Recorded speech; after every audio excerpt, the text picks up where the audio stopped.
What the? Hey, what's the big idea here? Who tied me up? That's right, decently pleased video game kid. Well, you got a really long name. Whatever. Alright, I'm the one who tied you up, and you're gonna finish your review of my game. What the? Bendy? What are you doing here? You're... Jeez, first Baldy, now Bendy. Okay, are there any other hidden indie horror characters that are hiding out in my house wanting me to play their crappy games? Okay, alright. So, let me guess, hold on. Shut up, Bendy, alright? Let me guess. You want me to play your game because you didn't like the review I did of it earlier, right? You know, back when there was only chapter 3 and whatnot, link in the description. That's right. You've only done up to chapter 3, and that was back when the game was terrible. But now, it's gonna be 5 stars. So, do that. Yeah, okay. Well, joke's on you, I don't have Bendy in the ink machine. Bought it on my Switch? So what Bendy's saying is right. The previous chapters have gotten a big visual buff as well as just, ultimately being better. Although they aren't too different, there are a few differences, but, it's still chapters 1 through 3, the same ones that we all have mixed feelings about.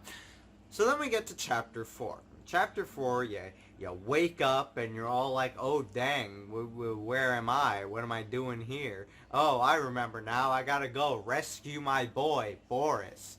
The wolf, who is definitely not based off of Horace Horsecollar, despite them having the same name.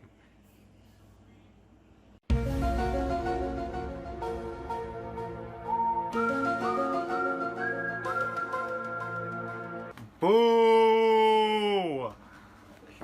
You suck! So we gotta go through, we gotta rescue Boris, but how are we gonna do that? Well, I know how we're gonna do that. We're gonna go to the library and figure it out. So you do a puzzle with books, and then a secret hatch opens. But right when it opens, you get a weird, scary thing, a weird jump scare. Now this actually happens like maybe 1 or 2 times in Bendy chapter 4. I don't know why, it just does. So then we get, so then we have to go to a bridge, and it's here where we learn to use this, like small scale version of the ink machine. And what this small ink machine does is you put in an ink blot, and then you make a thing, and then you can use that thing, and you can do this as many times as you have ink blots, which is usually infinite times. So we get so what we have to do here is we have to fix a bridge with a gear or something, and then we go across this big cavern. By the way, the Joey Drew Studios' basement is apparently super large. I don't know why, it just is. So we go through here, and we're thinking all like, so we go through here, okay, we go through this hallway, arms, and then we're hanging out, and we're still trying to find Boris. And then we get to Bendyland, a supposed Disneyland knockoff, obviously, and who knew that a theme park based around a devil character would be called Hell. Ha ha ha ha ha ha ha. Gosh, I hate this game's writing. So we're going through here. We do some mini-game puzzles, and it's actually pretty fun.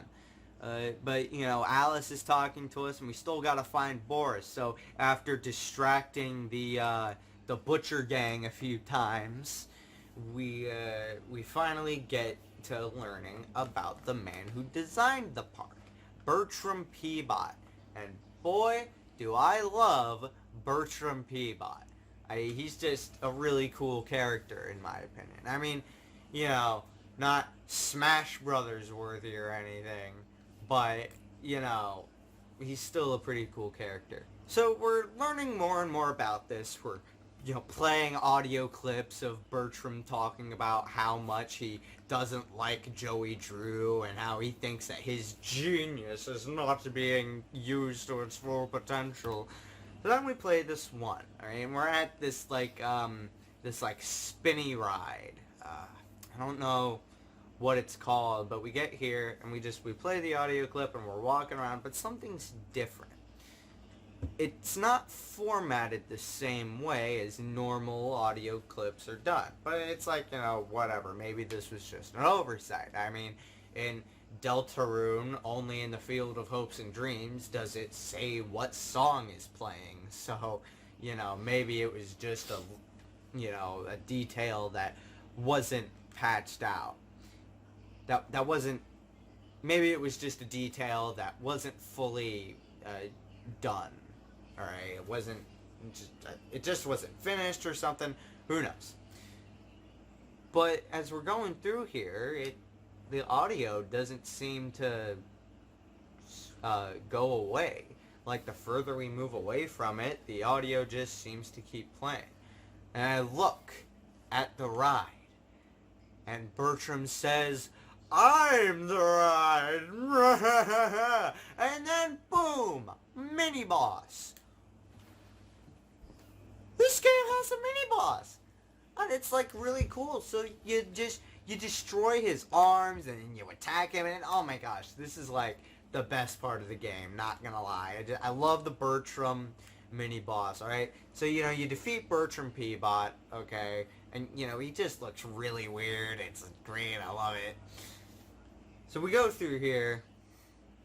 Alright, we're, you know, still looking for Boris. We, you know, do some more stuff with the Butcher Gang, I think. And then we get to this kind of rail ride.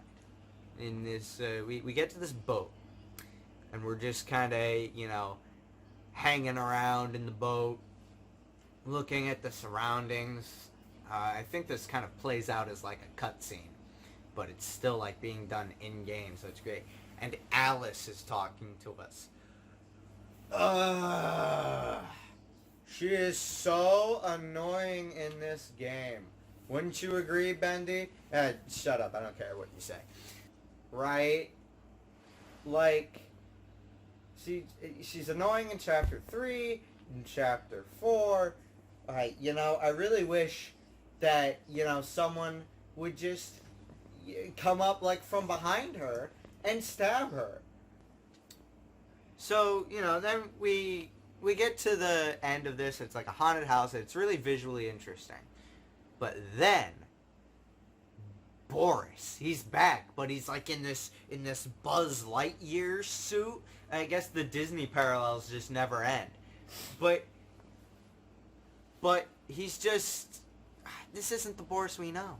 He's got X's where his eyes should be, so clearly he's dead. And then we got to fight Boris. It's a really good boss fight, and something that's actually pretty interesting with this boss fight is that in the early days of Chapter 4, there was a glitch in which Boris would throw the thing, because he throws stuff in the boss fight, but he would throw it and then it would just break, like, in his hands right after he threw it. Whereas in the patched version, he throws the things and then, you know, only when they hit the ground or they hit Henry will they break. But, you know, I just think that's a really interesting detail. So then Alice comes through and it's like, oh, you know, we've defeated Boris. And Alice is all like, no! Ah! And then she gets stabbed. Like, in the back, and it goes through her. And then she just falls, and we look at her, and we're like, oh, dang, Alice is dead. And we look up, and then, oh, dang, it's another Alice and another Boris. Who knew? So, that's where Chapter 4 ends. And then, Chapter 5, we wake up. Okay, and we're in a jail, and we're being held captive by, I'm just going to call them Good Boris and Good Alice. So, even though they're holding us captive. So, Good Boris and Good Alice are talking for a while, and then we gotta leave. But before we leave, Good Alice gives us this, this thing. This, seer thing, and it's actually useful for some pretty good puzzle solving later on in the gameplay. But then we have to leave, we're going through, we fight some ink monsters, blah blah, whatever. But then, we get to Sammy Lawrence. And it's like, well, geez, I thought he died in Chapter 2. But nope, he's still alive. But boy, is he angry. I'm just like, I don't know why he's so angry. He's like, the Savior betrayed me. I'm Sammy Lawrence. And he's like more built now. Like he's more muscular. I don't know why he is. Whatever. So then, we do that fight. We do that fight, and it's like, okay, we're done. We don't need you anymore. And we do some more gameplay, some more puzzle solving. I think the Butcher Gang's in here one last time. And then we have to get to the end. No, not the cool one from Minecraft, the crappy one from this game. So, we have to wade through this pool of ink. And Alice and Boris can't come with us because they're like ink creatures, I guess. And Alice says, "A drop of water in the ocean is rarely seen again." So, and that makes a lot of sense. And I guess it gives way to a few more fan theories as to who Good Alice and Good Boris truly are. But Henry is a human, and he can go through ink. So it goes through this ink, and we get to this room. And it's got some Bendy cartoons playing, and we see this cassette player, so we play it, and it starts this cutscene. And it's Joey Drew, because of course it's Joey Drew. And he's all, "Oh, Bendy and I have really been through a lot. Bendy's seen a lot. But he's never seen," and then really cheesily, the film reel just comes up, and he's like, "But he's never seen the end." And it's like by a projector, so I guess we're supposed to play it and that'll defeat Bendy or something. But then this big hulking monster comes through, and he's all like, "Roar!" And so then you gotta fight this monster, or at least dodge him. And here's my problem with the final boss of Bendy and the Ink Machine. Yes, it's Bendy. That's a good thing. What's bad is that it's a monster. A big hulking monster. I don't like this. I liked the original Bendy models better. Not the one with no arms from the first chapter. But when Bendy was chasing him and he was more lanky, and he was less about, a big hulking beast. He was more like, "I'm gonna get you." I mean, it was still kind of like a bad horror, rawr, but he was still frail. He was still quiet. He was okay, I can be afraid of this thing because it's not a big, meaty monster.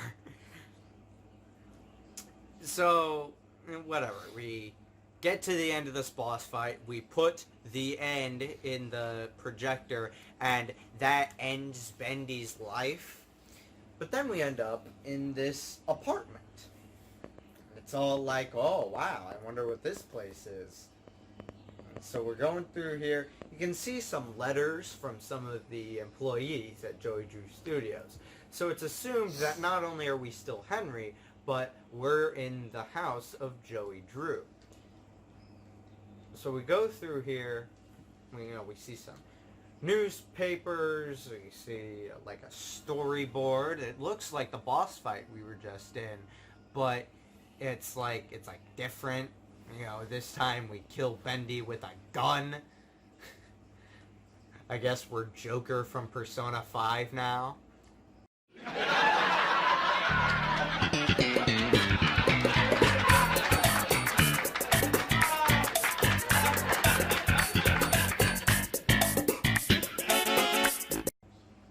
Yeah, we kill Bendy with a gun, but, you know, this time we kill him with the end. But then we see this Joey Drew. And he's an old man. I guess 30 years will do that to you. And we see him, and he talks to us, and he's all like, "Oh, hey, Henry, I'm a really old man. Blah, blah, blah, blah, blah. I have a wheelchair. And I'm super old. You know, I've tried to get in contact with some of the other employees, but they haven't wanted to come back, so I'm still very lonely. Now, here's something that I wanted to talk about. Why don't you come by the old workshop? You know, you were pushing me to do the right thing. You should have pushed a little harder." So this is a cool cutscene. Alright, it kind of shows you the life that Joey Drew has now.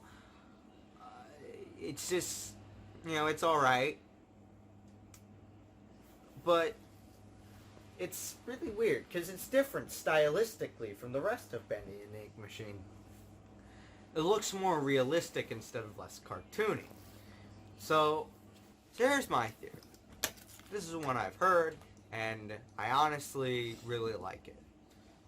So my theory is that Joey Drew wanted to make another film based on the Bendy character, and he wanted this to be like a full feature-length movie.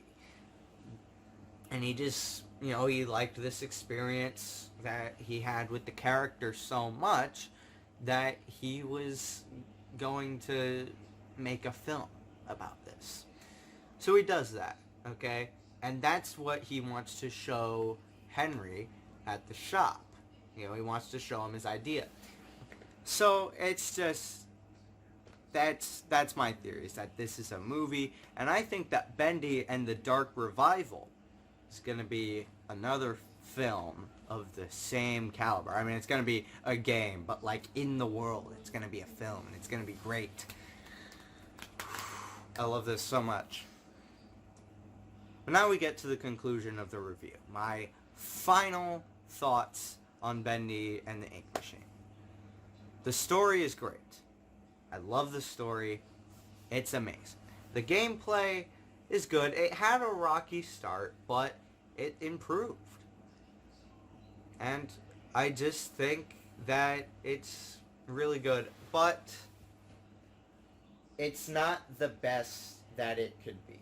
There are still flaws, and the fact that the ending really leaves a lot of, you know, to be interpreted, and the fact that it's supposed to be a horror game, but the horror only comes from jump scares and big beefy monsters, it leaves some to be desired, but I still think it's a quality game, and I highly recommend it. And it's even fun to just watch people play it if you don't want to drop $30 on the game.